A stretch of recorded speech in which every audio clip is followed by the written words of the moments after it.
दोस्तों, दिल्ली में धमाके की जो सबसे बड़ी सरगना है, शाहीन, डॉक्टर शाहीन के तार नेपाल से जुड़े, यानी कि दिल्ली धमाके के बाद पूरी तैयारी के साथ वो नेपाल भागने की फिराक में थी। आखिर ये सारे इस तरीके की घटनाओं में संलिप्त लोगों के तार नेपाल से क्यों जुड़े? नेपाल के रास्ते शाहीन क्यों भागने की फिराक में थी? आखिर कहाँ भागने के फिराक में थी? आपने देखा दिल्ली में जो जबरदस्त धमाका हुआ है, उसके बाद चारों तरफ हलचल मची हुई है। डॉक्टर शाहीन जो बिल्कुल सुर्खियों में बेहद ही चौंका देने वाला नाम आया है। एक डॉक्टर का पेशा होता है कि वो लोगों को बचाने का काम करती है, लोगों के जीवन को बचाने का काम करते हैं। डॉक्टर को भगवान का दर्जा दिया गया है। वहीं पे एक डॉक्टर की जो गंदी हरकत आई है वो सामने अभी बड़े बड़े खुलासे हो रहे हैं।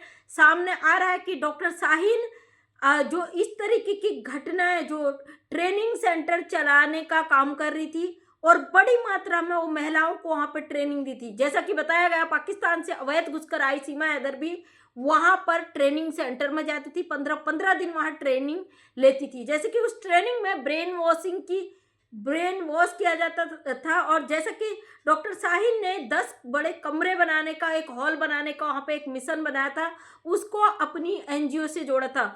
उसका काम गरीब लड़कियों को पढ़ाने के बहाने वो एक ग्रुप बनाती थी, समूह बनाती थी, उस समूह के जरिए फंडिंग लेती थी। समूह को इसलिए जोड़ा गया, एनजीओ को इसलिए जोड़ा गया ताकि कोई इस पर शक न कर सके कि वो फंडिंग आखिर कहाँ से आ रही, क्यों आ रही, कैसे आ रही है। क्योंकि संस्था का काम होता है समाज का विकास करना, और उसके आड़ पर हमारे देश में जिस तरीके से एक समूह चलाए जा रहे हैं वो हमारे देश के लिए बिल्कुल भी अच्छा नहीं है। अभी जो दिल्ली में हुआ है, एक घटना पूरे देश में शोक की लहर दौड़ी है। वहीं पे सीमा हैदर रोज अपने ब्लॉग डाल रही है। अगर मीडिया कर्मी वहां जाता है तो लप्पू के परिवार के द्वारा उनको रोक दिया जाता है कि वो बीमार है, उसकी तबीयत सही नहीं है, जबकि वो डेली अपने ब्लॉग में लगातार काम कर रही है। डॉक्टर शाहीन का पर्दाफाश हो चुका है, वो गिरफ्तार हो चुकी है, लेकिन उसके साथ साथ बहुत बड़े बड़े दावे सामने आ रहे हैं। डॉक्टर शाहीन अपनी पद पर रहकर कुछ ऐसे बड़े बड़े कारनामों को अंजाम देने वाली थी, और दिल्ली ब्लास्ट के बाद उसका सबसे बड़ा मिशन था कि वो नेपाल के रास्ते फरार होने वाली थी। आखिर नेपाल से ही ये तार क्यों जुड़े? सीमा हैदर पाकिस्तान से अवैध रूप से लीगल तरीके से आती है नेपाल, नेपाल से इनलीगल एंट्री कर जाती है भारत में, और जो डॉक्टर शाहीन है वो तो भारत की ही है। भारत में रहकर वो भारत के खिलाफ ऐसे हथकंडे अपना रही थी, अपने पद में रहते हुए, डॉक्टर जैसे पेशे को बदनाम करते हुए वो भारत के खिलाफ इतनी बड़ी साजिश रच रही थी।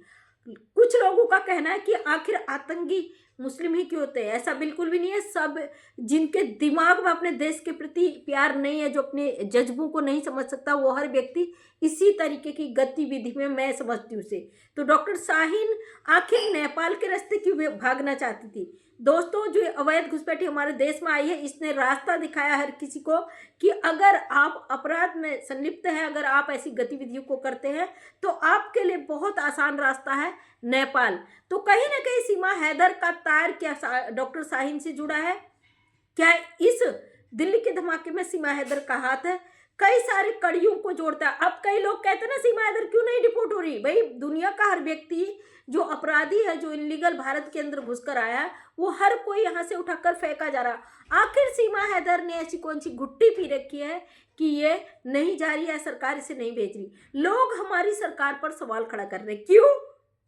क्या सीमा हैदर को आसानी से भेज देना चाहिए? आपको लगता है? मैं नहीं चाहती कि सीमा हैदर यहाँ से आसानी से जाए, क्योंकि इस महिला के आने के बाद जिस तरीके से हमारे देश में तमाशे हो रहे हैं वो बर्दाश्त से बाहर है। और कहीं ना कहीं इस भगोड़े के तार जुड़े हैं भाई इन गतिविधियों में संलिप्त सीमा हैदर। जिस तरीके से इसके मुल्क से लगातार वीडियो आ रही थी कि ये अपने एक वहाँ आर्मी सेंटर में जाती थी, 15 दिनों तक ट्रेनिंग लेती थी, कोई रिक्शा वाले से छोड़कर आता था, वही रिक्शा वाला इसको वापस लेने आता था। आखिर ऐसा क्या था कि इसका चाचा, इसका भाई जो आर्मी में था, और ये महिला 15 दिन वहाँ ट्रेनिंग लेने जाती थी? ये हम नहीं कह रहे दोस्तों, ये इसी के मुल्क से वो सारी वीडियो, वो सारे जवाब इसी सोशल मीडिया पर है। तो फिर हम भारतीय होने के नाते क्यों नहीं इस महिला पर शक करें? क्यों आखिर इस महिला ने हमारे देश के कुछ ऐसे मर्दों को अपने मुट्ठी में बंद कर लिया, जो इस महिला को बचाने के लिए जो भी इसके हकीकत को सामने लाता है उसको गिराने के लिए गंदी गंदी गालियों का इस्तेमाल करते हैं। हमारे भारत के लिए अगर हमें गालियां भी खानी पड़े हमें वो भी मंजूर है। हमारे भारत के लिए, हमारे देश के लिए अगर हमें अपने आप को भी बलिदान करना पड़े हमें वो भी मंजूर है। मैं किसी हाल में नहीं चाहती कि अवैध घुसपैठी को आसानी से यहाँ से डिपोर्ट कर दिया जाए। दोस्तों, ये कोई साधारण औरत नहीं है। जिस तरीके से हमारे देश में ऐसी गतिविधियों में संलिप्त भारत के ही लोग पाए जा रहे, तो हम इस औरत को इतना साधारण नहीं समझ सकते। ये शुरू से हिंदू मुस्लिम करती आई है, शुरू से इसने सारी चीज़ें हिंदू मुस्लिम की है। इसने हमारे भारत में धर्मों का बंटवारा करने का प्रयास किया, इसने हमारे देश में फूट डालने की कोशिश की है। भारत का हर एक व्यक्ति, चाहे वो हिंदू है मुस्लिम है, भारतीय है, लेकिन भारत के अंदर ही जैसे गैंग तैयार हो रहे हैं हमारे लिए बहुत दुखद है।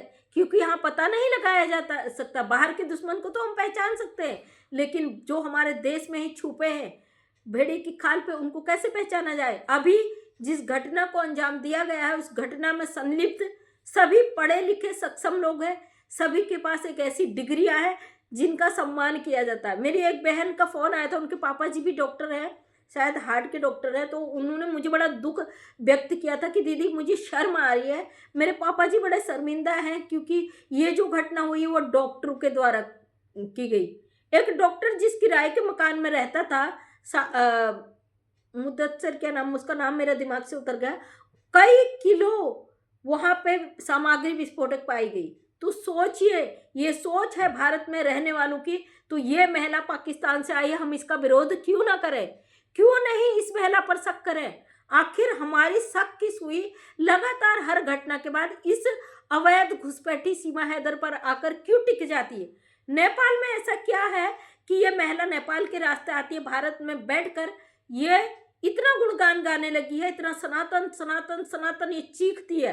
दोस्तों, अगर मैं किसी धर्म को फॉलो करती हूँ मुझे यहाँ चिल्लाने की ज़रूरत नहीं है, वो मन से आत्मा से फॉलो किया जाता है। और फिर सबसे बड़े ढोंगी हमारे ही भारत में बैठे वो गद्दार जो इसके ढोंग पर अपना सुर गान गा के नाच गाना शुरू कर देते कि ये सनातनी बन चुकी है, ये हिंदू बन चुकी है। क्या हमारा संविधान, हमारा कानून इस चीज़ की इजाज़त देता है कि आप किसी देश से भी विदाउट पासपोर्ट, बिना वीज़ा के इनलीगल अवैध एंट्री करके किसी देश में घुस जाओ ज़बरदस्ती, और पकड़े जाने पर तुम वो ढोंग करना शुरू कर दो, लोगों की भावनाओं के साथ खेलना शुरू कर दो। इस अवैध घुसपैठी ने यही कार्ड खेला है, इसने लोगों की भावनाओं के साथ इतनी बुरी तरीके से खेला है।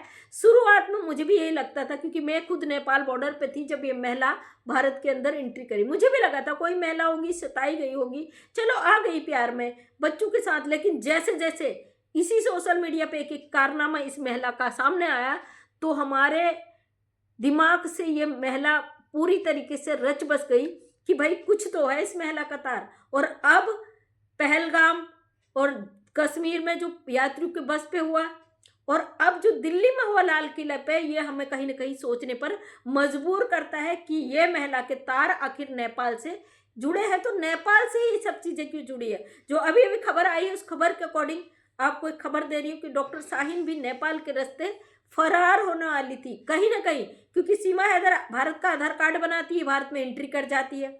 ये पाकिस्तानी महिला भारत में आसानी से एंट्री कर जाती है, कुछ लोग इसको सपोर्ट करके भारत में घुसा देते हैं। अब डॉक्टर शाहीन तो एक हिंदुस्तानी है ना, जिसने इतना बड़ा कर्मकांड किया है, तो उस पर नेपाल सरकार कैसे शक कर सकती भाई।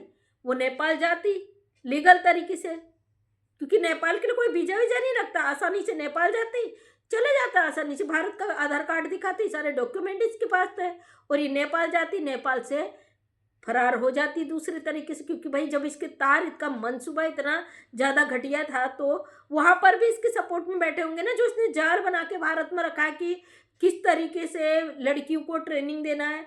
तो अभी अभी वीडियो देखा कि ये ट्रेनिंग सेंटर खोल के बैठी है, वहाँ पे बहुत सारी लड़कियों को, इस्लामिक लड़कियों को ट्रेनिंग दे रही है। वहाँ पे हमारे भारत को ये इस्लामिक कंट्री बनाने के पूरी तैयारी कर चुकी थी, और जिस तरीके से अभी ये गैंग पकड़ा गया बहुत ही बड़ी सफलता है, क्योंकि इसके लिए जो हमारे देश के आम नागरिकों को जो कुर्बानी देनी है वो उतना ही ज़्यादा दुखद है।